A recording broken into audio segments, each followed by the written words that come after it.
Okay, we're going to talk about Santa Claus today. This is a huge book, and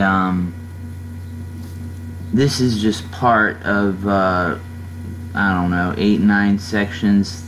We talk about child abuse, and drug abuse in children, and stuff like that. But right now we're going to talk about Santa Claus. Santa Claus. Now, I know that most parents think that it's not harmful to teach their kids Santa Claus, but in fact, it can be very harmful. We're going to show lots of statistics, lots of facts about this, and why it can be. Even a child's song that is kind of odd and quirky. Let's go on. A child is more openly willing to accept a white lie because they are developing, but do not abuse this factor. In fact, children have the ability to believe in magical essence.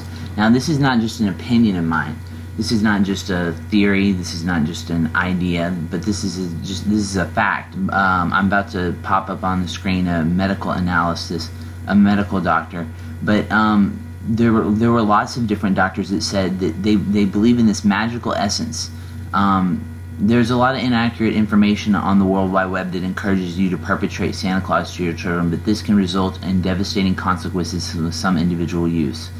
We're going to go into the statistics and further, as I said, but I just want to clarify, it can be devastating consequences from some individual use, and this is not my opinion, but this is the medical community's opinion.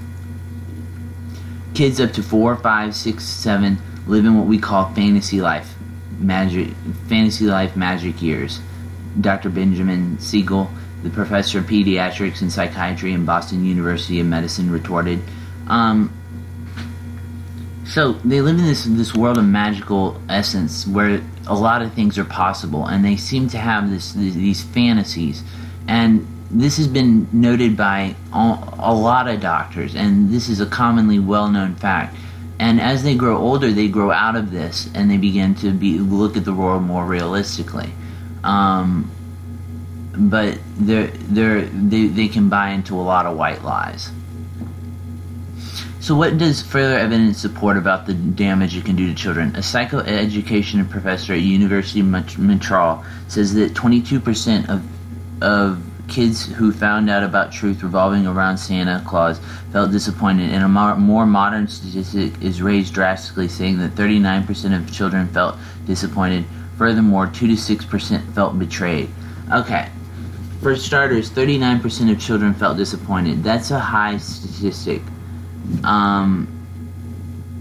It's raised up dramatically from 22% to 39%. For some reason, in our current era, children are more apt to be harmed by Santa Claus. Now, parents growing up learned about Santa Claus themselves, and they're teaching their children what they did, what they were taught. But it can be devastating. 2 to 6% felt betrayed. Not just betrayed, but suffered from it. Now, this one woman, she states that her son said, "I will never trust you again."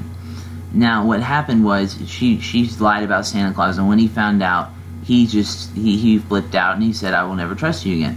And she had to go to therapy with him. She had to do a lot of things. She said that he became the family household, watchdog for lies. She said that even in as he grew up and in his later years of adulthood, he would bring that topic up again and again and again. He was obviously in the 2 to 6% that were scarred. So, it can be harmful. Nevertheless, parents teach their kids the lesson of Santa they learned while a child, as I just told you. Statistics show that adults enjoy putting on the act of Santa Claus more so than children, and are the ones more disappointed in the end. Yes, parents are the ones more disappointed, not the ones scarred, but the ones more disappointed in the end.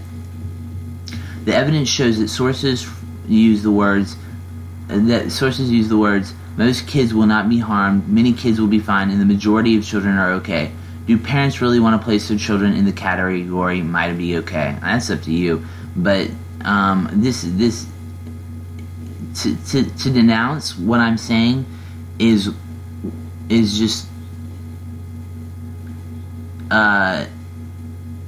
naive of you, because this is the medical community's opinion, and the medical community is spot on with this, and all these facts were cross-referenced. This is overwhelmingly vast majority of studies show this. I'm not here to fill your head with empty truths. I'm just saying what science says. Statistics show that children belief in Santa Claus can range from anywhere from 26%, 88%. A more established figure would be that in 7-year-olds, 67% to 75% believe in Santa Claus. This is a huge amount of doubt. Approximately 46% of these children found out that Santa Claus was fake by themselves, compared to 44% in our more recent figures. Studies also show that children are much more likely to believe in Santa Claus if their parents encourage it. That is supported by a recent study showing that 73% of parents now encourage it. Well, you say, well, how else are they going to believe it if their parents don't encourage it? School can encourage it, their peers can encourage it.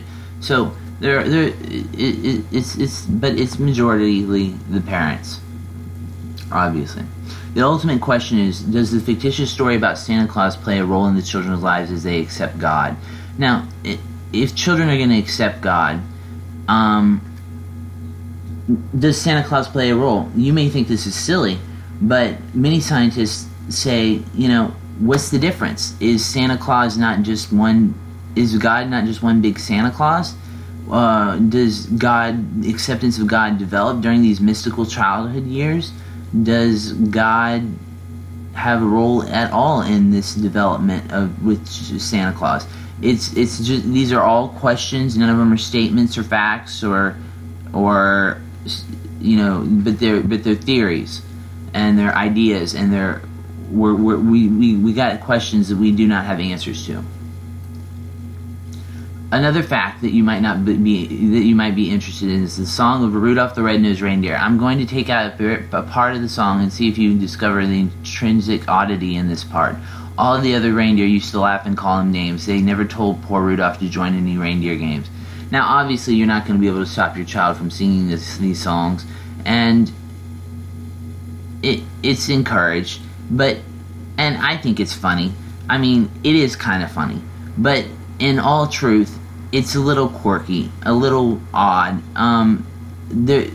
People sing a song that not only demeans a reindeer, but it demeans him for being different. What is this sending the message to our children about? I'm just saying. There are also questions surfacing about the possibility that the child will take up lying. The studies show that is the least of your worries. Trust and future for proper development is the issue that parents should be concerned with when revealing the truth. That's the facts. Trust and future for proper development. They say, lying is going to make my child lie. Well, that's just not the case.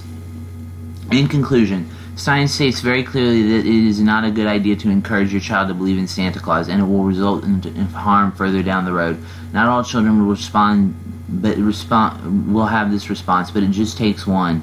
Besides, what harm are you doing by telling the child the truth? Being upfront with them results in no harm, and if it's the parents' selfish motives to make the fictitious character come to life rather than the child's, this is a renowned opinion of the medical community.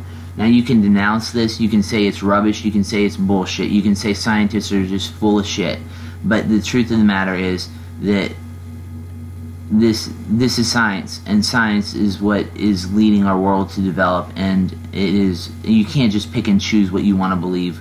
If you're in religion and you pick and choose what you want to believe, I don't know if you're a true religious person, whatever you want to call it. This is MTB signing off.